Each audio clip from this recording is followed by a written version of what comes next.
Now we owe someone a huge apology. Pascal Siakam, we are so sorry. We never meant to hurt you. Welcome back to Raptors NBA podcast. Big win for the Raptors against the Mavericks. Pascal went off. I'm here with my co-host Alex Drobin. Pascal, proving the naysayers wrong like us. What are your thoughts on his game, Alex? I think Pascal just goes off on teams that don't have big men. So he clearly showed it last night. 31 points, 12 boards, 5 assists, went 15 from 25 from the field, 37 minutes. I feel like every time we talk about a guy on this podcast and we talk slightly negative towards him, he just goes off the next game. The last time we were talking about him being potentially the third option on our team, which is blasphemous. He's still the number one option on our team, clearly. But I think he just has a team that he plays way better against. He has a type of team that he plays better against. That type of team doesn't have a big guy or a couple of big guys that can control the paint. He had all these little step backs, all these little mid-range post-ups, his little spin moves. He played really well. And I don't know. I think he's back. We do owe an apology. So we apologize, Pascal. I'm sorry, Mr. Siakam.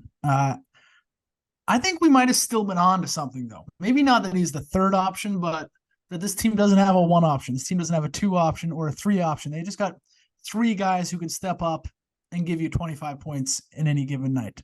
I don't think necessarily he has to be the top dog. He can go at it against teams that are smaller. Scotty can bang against bigger dudes. And then OG can just shoot the lights out like he has been. So yeah, I am sorry to you, Pascal, but we were on to something. Yeah, I think we were on to something. If this team doesn't do as well as whatever we hope that it was going to do, if we were going to do, I think in the next couple of months, that could be an option just based on, if we don't want to be a middle of a pack team or, a team that's barely scratching the surface of a play-in spot, then maybe there needs to be some changes. We don't want to be mediocre. But part of that, we had 6 guys in double digits last night. Pascal, OG, Scotty, Dennis, Chris Boucher, strong 10-point game, and then Gary Trent Jr. with 16. So, solid scoring all around. That goes into my first takeaway, Andrew. Okay. What's your first takeaway? Is that our offense is getting better. Darko is figuring out a bit of a rhythm with this team, and our offense is getting better. They started off the game, and I had to rewatch it because I thought it was such a good play. The ball starts off at the top. It was a pass to the wing. The opposite wing comes down, sets a down screen. Then the guy who doesn't get the ball, which in this case was OG, gets a double down screen and then goes through one more screen at the top where Jakob was staying at the top. And then, bam, wide open 3 to start the game. It's like they ran a really good play, and it seems like they have a bunch of these really good plays coming out of timeouts, coming from the inbounds. Darko has these guys rolling. Our offense is getting better. What are your thoughts? That was definitely one of my takeaways. The offense looks nice. A stat that jumped out at me. The first 4 games of the year, we were ripping on the offense, saying it had no flow, no dogs. First 4 games of the year, they averaged 99 points a game, under 100 points. The last 4 games, 119 points a game. That's a 20-point turnaround. Maybe, perhaps, we're guilty of overanalyzing the first 4 games. It takes time to get used to a new coach. It takes time for a new coach to get used to the NBA. We're not even looking at Darko. This is a huge career change for him.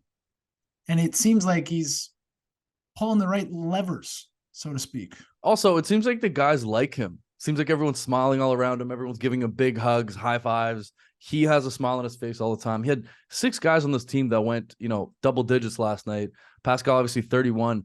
OG is right back to his old self, what he was valued at last year.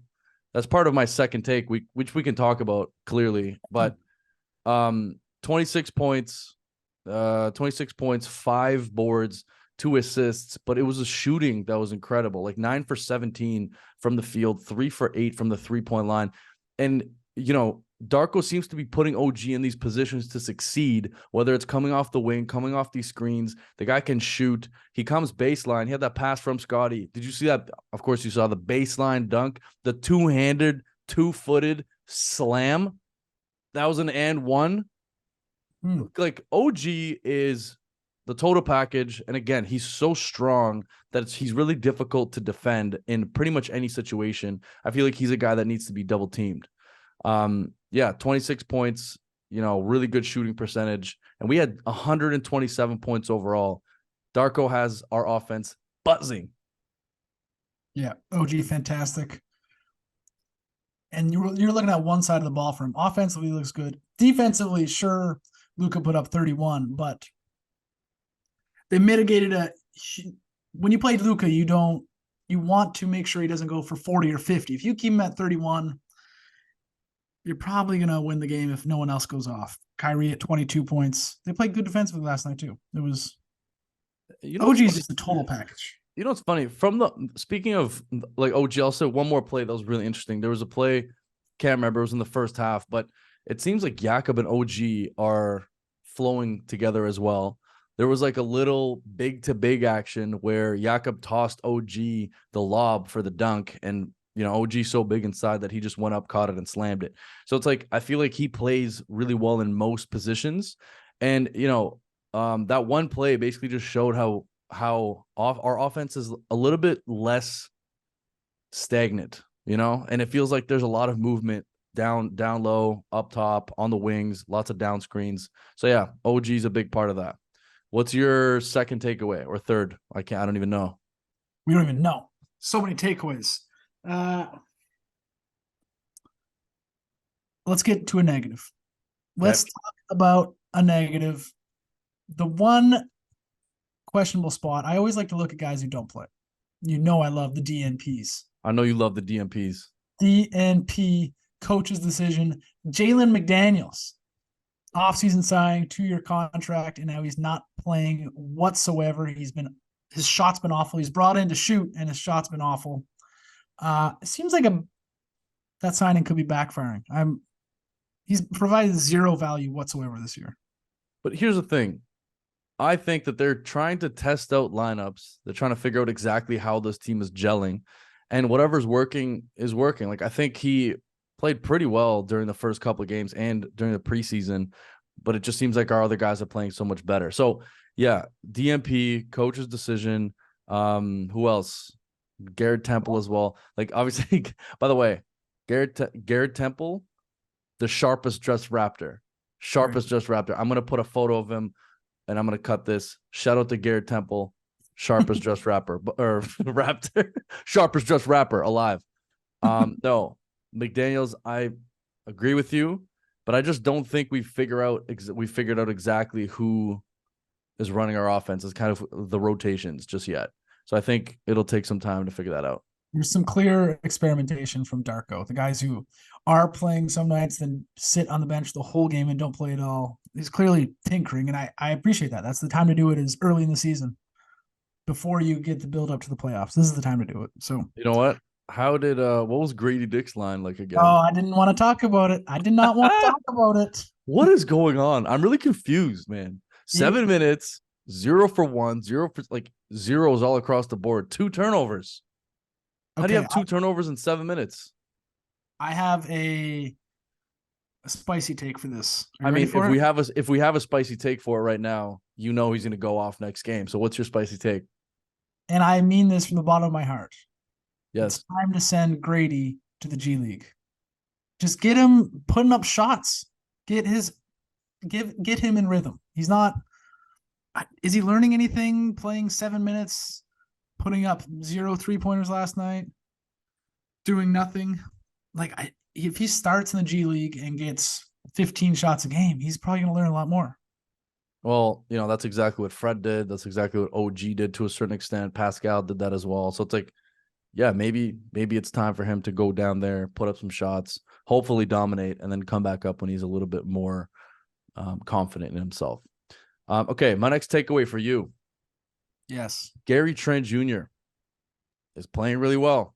Same thing, started off a little bit slow. First 2-3 games, didn't shoot very well. but it feels like he's being a little bit more composed. He's going to the rim. He's shooting really well the last couple of games from three. Last game, I think he was 4 for 8. Let me just double check that. Yeah, 4 for 8 from three, 6 for 11 from the field goals.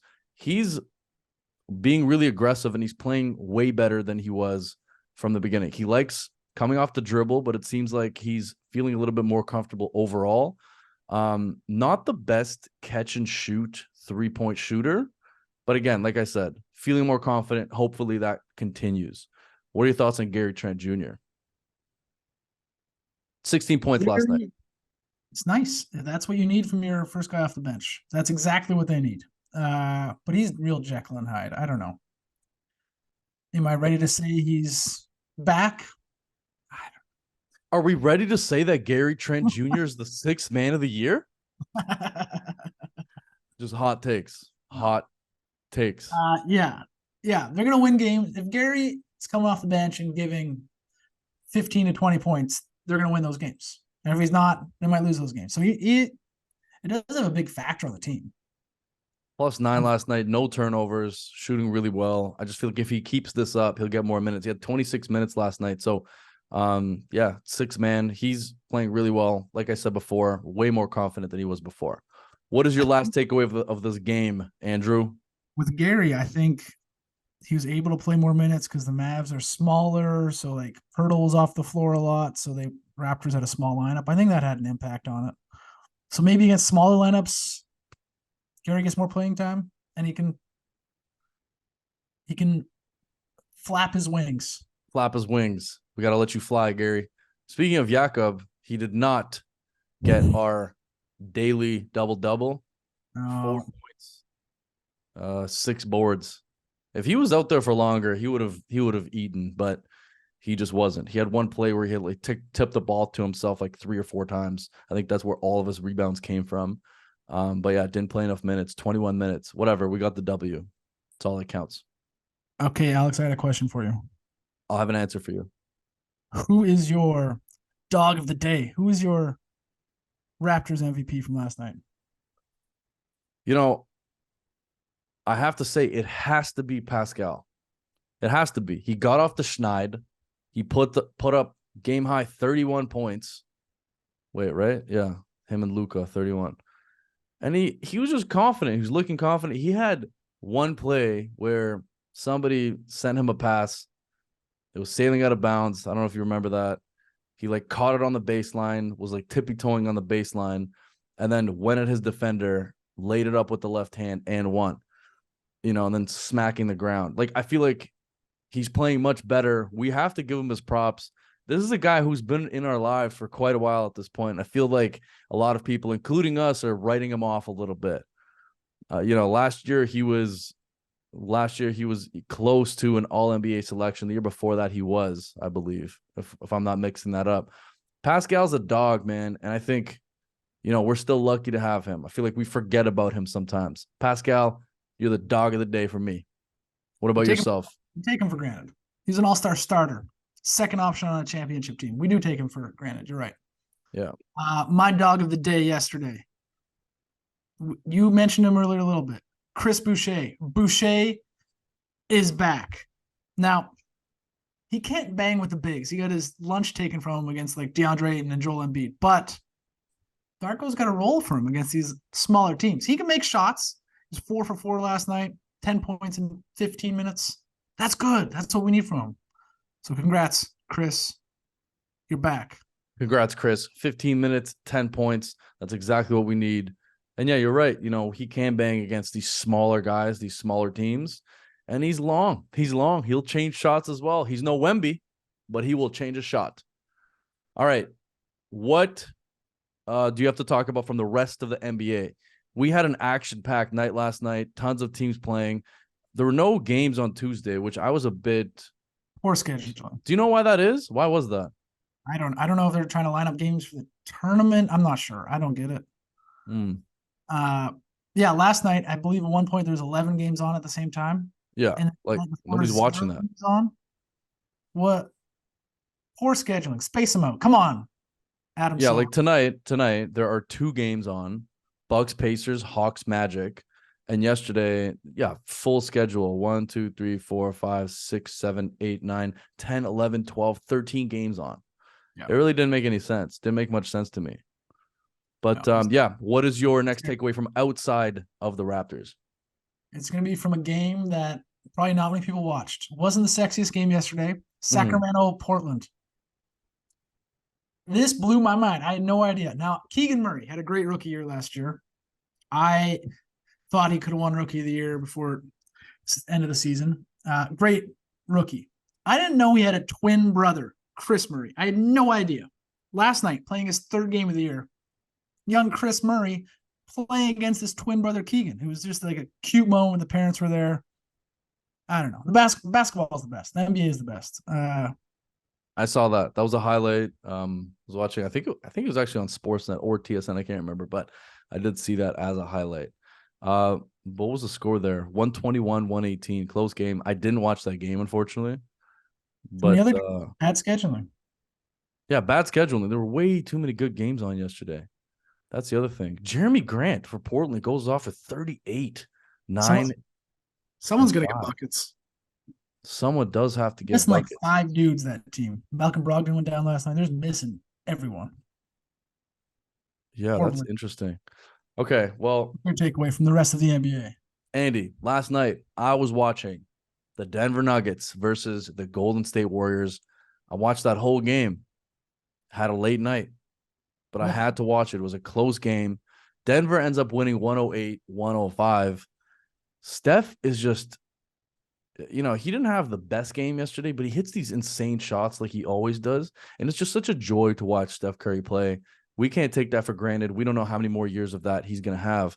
And then talking about Nikola Jokic, like this guy is ridiculous. For sure the best player in the league right now. I don't think there's a question. 35 points, 13 boards, 13 boards, 5 assists. And he's just putting people in the chamber. It's like you were doing the other day when we were playing 2-on-2 against those 2 guys in the gym. You were just putting those dudes in the chamber. That's Nikola Jokic every time. Gets it down low. Doesn't matter who's on him. Kevon Looney in the chamber. Anybody who switches onto him in the chamber. 1, 2, 3 dribble. Little over the shoulder hook. Unstoppable. And if he gets double teamed or triple teamed, he just kicks it out to the right person who hits a shot. Now, I think this team without Jamal Murray could still potentially win a championship. That's just how good Denver is. Without Jamal Murray. That's how good Denver is, man. That's how good they are. And another takeaway from that game is, I love how Chris Paul is playing on the Warriors.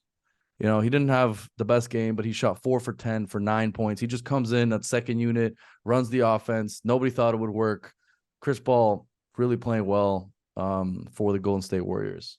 What's Golden State right now? 6-3. Denver's 8-1. 6-0 at home. That was a great game. Did you see any highlights of that at all? Anything? Yes, it did. Could be a Western Conference preview. Western Conference final preview. Very well could be. But you got to check yourself here. Jamal Murray. No Jamal Murray, and you think they could win a chip? Come on. That's disrespectful to Jamal. I just think he's that good, man. He's that good. Obviously the team is much better with Jamal on the floor. Running pick and rolls, and they run those reverse pick and rolls where, Jokic has the ball up top, Jamal sets the screen, and then Jamal either rolls to the rim or pops up for the 3, or they just continue that. I don't think just anybody can do that. But, man, Jokic is just looking like unstoppable. He's looking unstoppable, and we have no comparison for him. I was listening to the Bill Simmons podcast. Shout out to the podfather of sports. And he said he was talking to somebody who called him a mix of Bird and now I forget. That was silly. Can't remember, but I'll get back to you on that. Bird and someone. Yeah, Bird and someone big. Bird and a big man. Like a Bird and Bill Russell or Bird and Bill Walton. Bird and Bill Walton. Something like that. Wow. Couple of big whites. Should he have won MVP last year? Probably. And then we'd be looking this year at a historic 4-peat of MVP. Highway robbery last year. There's a huge campaign for Embiid to win MVP last year. I think Jokic probably deserved it, but whatever. I feel like Joel deserves an MVP at some point, but it's just when you look at the stats and the overall standings and kind of what's happening in the league, it seems like Jokic should have probably gotten it last year. He's disgusting. Any other thoughts? No, this podcast is disgusting. Thank you for listening. Please subscribe to Raptors NBA Podcast on TikTok, Instagram, YouTube, and Spotify. And be sure to unsubscribe from all other Raptors or NBA or sports podcasts. We are your home.